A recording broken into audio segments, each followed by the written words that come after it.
Nous recevons la tête de liste Peb Achti et Éric Simoni. Merci d'échanger avec nous. Vous êtes un médecin bien connu sur la place Bastiaise. Vous continuez à travailler d'ailleurs durant cette campagne. C'est la deuxième fois que vous menez une liste dans ces municipales de Bastia. Vous êtes sans doute l'indépendantiste qui recueillait le plus de sympathie au-delà de votre camp. Mais sympathie n'égale pas vote, vous le savez. Oui. Vous n'êtes pas homme à sacrifier vos idées pour construire un marketing politique, mais malgré tout, est-ce que vous allez vous pousser, travailler à rendre plus percutants vos messages ? Eh bien, nous travaillons à rendre les messages percutants, bien entendu, parce que la communication, c'est très important. Malheureusement, on pourrait dire, parce que la communication, c'est pas tout, il faut aussi travailler, il faut du travail sérieux, opiniâtre, et puis il faut des objectifs clairs, et nous, c'est ça que nous privilégions également. Un dossier très politique à présent, Éric Simoni, un dossier dont vous vous êtes d'ailleurs saisi durant cette campagne, le dossier du nouveau port, état des lieux des différentes positions, Pierrick Nanigne, François-Albert Bernardi. La carbonite sera-t-elle la nouvelle porte d'entrée de la ville de Bastia ? Ici, il y a deux projets qui s'opposent. Le premier, le plus ancien, porté par la gauche depuis plus de 10 ans. Ce projet, c'est celui de l'ancienne équipe municipale. François Tatti et Jean Tsoukarelli le soutiennent. Une enquête publique avait été réalisée en 2007, mais elle est désormais caduque. Ce projet a aussi des opposants qui le qualifient de disproportionné et de destructeur pour la plage de la Rinella.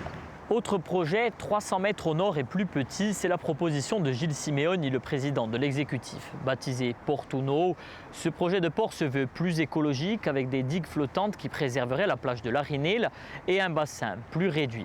Malgré tout, très peu d'informations ont filtré sur ce Portuno. Alors, projet Tsoukarelli ou projet Simeoni, le débat ne se limite pas seulement à ces deux hypothèses. Corsica Libera propose une troisième voie, laquelle, celle d'agrandir le bassin du port actuel en prolongeant la jetée derrière moi de 250 mètres. Les indépendantistes ne veulent pas de la carbonite, ils basent d'ailleurs une grande partie de leur campagne là-dessus. Alors, quelle solution sera choisie pour Bastia, le premier port de Corse ? Même si le dossier devrait faire beaucoup débat pendant la campagne, il faut le rappeler, il reste de la compétence de la collectivité de Corse. Enfin, peu importe le projet qui sera retenu, il franchira à coup sûr les 500 millions d'euros. Vous faites donc entendre une voix dissonante vis-à-vis de la majorité municipale et territoriale en l'espèce. Pour vous, ce Portuno ne doit pas se faire, il doit être agrandi.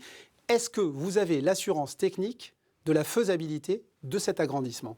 Alors la faisabilité existe et techniquement il y aura des études qui le prouveront et de la même façon nous sommes disposés à ce qu'on discute sur tous les aménagements qui sont possibles pour maintenir le port là où il est actuellement. C'est très important parce que c'est un port à la carbonite qui est véritablement une aberration, c'est un non-sens économique, c'est la destruction de notre environnement, de la plage de la Rinella. On ne reviendra pas sur tout ça parce que vous en avez fait largement état, oui.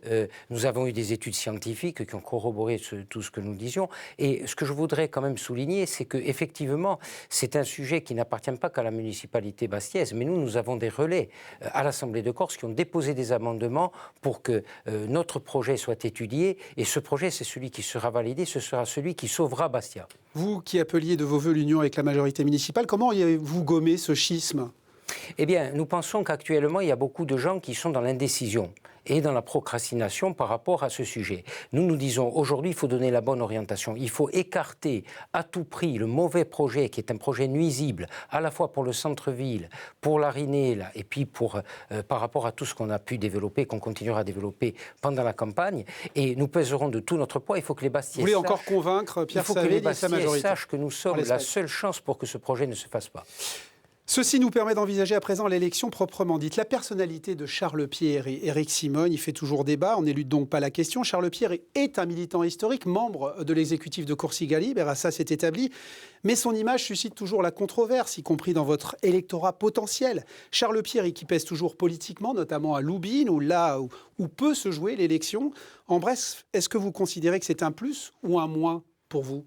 Bien, je trouve la question un peu surprenante parce qu'effectivement, comme vous l'avez souligné... Une élection, c'est aussi des chiffres. Oui, non, mais tout à fait. Mais comme vous le soulignez, Charles Pierre, il fait partie du Scagno Nazionale de Corsica Libera. C'est un militant historique qui a joué un rôle important, d'ailleurs, qui a, avec d'autres, ces dernières années, participé à créer les conditions du rapprochement des grands courants du nationalisme avec les succès de Père. Donc pour vous, c'est un atout, on l'entend bien, Éric Simoni. Non, c'est tout à fait naturel qu'il qui soutiennent cette démarche avec d'autres. Donc la question ne se pose pas. Mais surtout, ce que je veux dire, c'est qu'il y a un plus pour nous.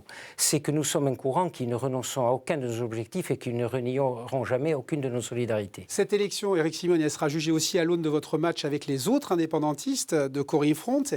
Si, par exemple, une coalition droite-gauche menaçait vraiment Pierre Saville, que vous soyez en position de fusionner au-delà des 5%, donc au premier tour, vous espérez toujours que Pierre Saville il vous appelle ?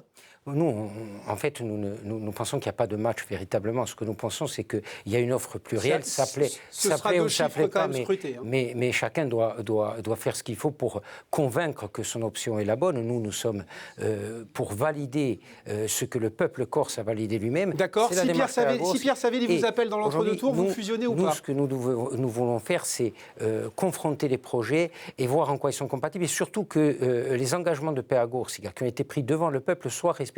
C'est ça qui est le plus important, qui est la condition sine qua non d'une union au premier, au second, au troisième tour. Merci beaucoup, Éric Simon. Et réponse le 15 mars prochain dans les urnes.